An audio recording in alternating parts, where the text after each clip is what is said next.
जिनको सिर में भारीपन रहता है, मेमोरी लॉस है, हेयर फॉल है, एलर्जिक राइनाइटिस है या फिर सर्वाइकल की दिक्कत है, फेस पर ग्लो नहीं है, फेस में मसल्स में पेन रहता है या मसल्स स्टिफ रहती हैं, अगर मसूड़ों में भी कोई दिक्कत है उसमें भी नस्से काम करता है।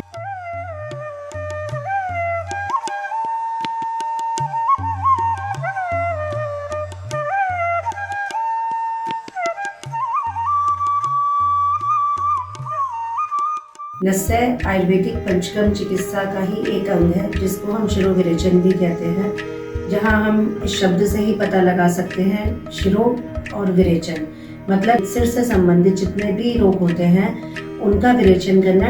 विरेचन का अर्थ होता है किसी भी चीज का बहना या बाहर निकालना। तो दोषों को बाहर निकालना या हम सिंपल भाषा में समझे टॉक्सिन्स को बाहर निकालना, उसको विरेचन कहा जाता है। तो यहाँ नस्से शिरोविरेचन है जिससे कि हम ऊर्ध्व चतुर्भुज जितने भी अपर रेस्पिरेटरी ट्रैक्ट के गले से लेकर सिर तक के रोग जो होते हैं हम उनमें नस्सा का प्रोसीजर करते हैं। तेल को गुनगुना करके पेशेंट के अकॉर्डिंग जो भी हम मेडिकेटेड ऑयल जैसे कि हम महानारायण यूज़ करते हैं या हम सैचर तेल यूज़ करते हैं उसका या सिंपल तिल के तेल से भी किया जा सकता है। हम उसको हल्का सा गुनगुना करके पेशेंट के चेस्ट का, पीठ का, फेस का अच्छे से अभ्यंग करते हैं। अभ्यंग करने के बाद में या तो अगर पेशेंट को हमें ड्राई हीट देना है तो नमक की पोटली बना के या फिर औषधियों की पोटली बनाकर हम ड्राई हीट पेशेंट के फेस पर, चेस्ट पर और पीठ पर देते हैं या फिर पानी को खौला के भाप भी दी जा सकती है। जो मेन कर्म है नस्से का उसमें नाक में मेडिकेटेड ऑयल, घी या तेल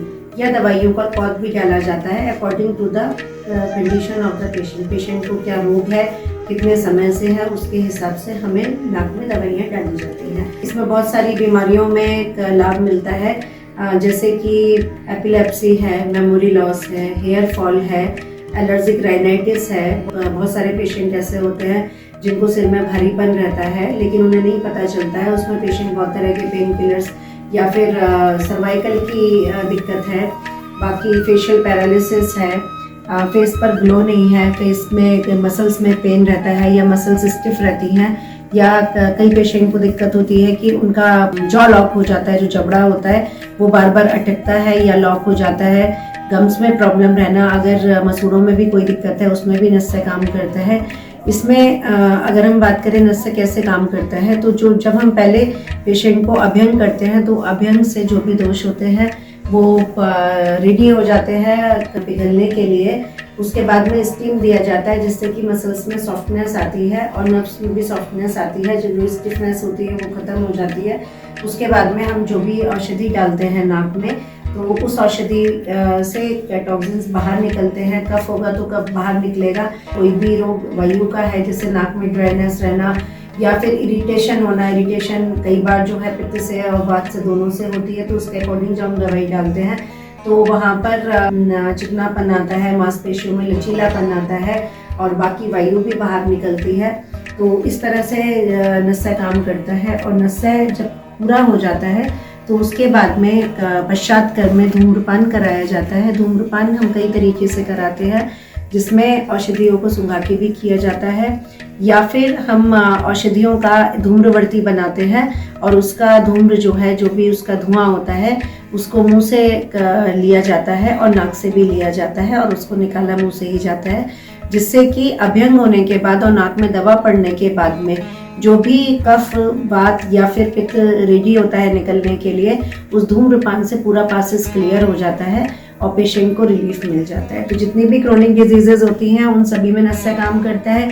अगर पेशेंट को कोई भी रोग नहीं है तो भी नस्से लिया जा सकता है। पहले के समय में जो हमारी दिनचर्या थी उसमें नस्से एक महत्वपूर्ण अंग था।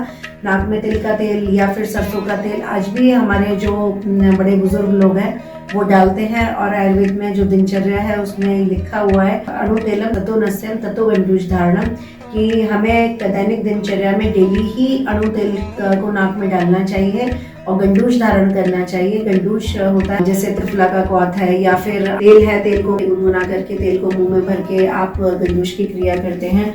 मुंह में इधर उधर घुमाना तेल को गरारी करना, ये गंजूश और कवल में आता है। तो डेली नस्य कर्म हर व्यक्ति को ही स्वयं भी करना चाहिए, और अगर कोई रोग हो गया है तो किसी भी आयुर्वेदिक चिकित्सक के पास जाके नस्य का प्रोसीजर आप करा सकते हैं। इसका कोई भी साइड इफेक्ट नहीं होता है और हर परिस्थिति में ये पेशेंट को लाभ करने वाला ही होता है। कुछ लोग जिनका कंसंट्रेशन नहीं होता है, या जो लोग माला वगैरह करते हैं या अध्यात्म से जुड़े हुए हैं, तो इसमें आज्ञा चक्र भी एक्टिवेट होता है। तो हम हर तरीके से नस्य हमारे लिए एक महत्वपूर्ण प्रोसीजर है जिसको हर व्यक्ति को डेली ही करना चाहिए। आप डेली नहीं करा पा रहे, आजकल वायरल भी चल रहा है, सीजनल जो होता है वायरल, बच्चों को या बड़ों को, उनको भी नस्य लाभ करे।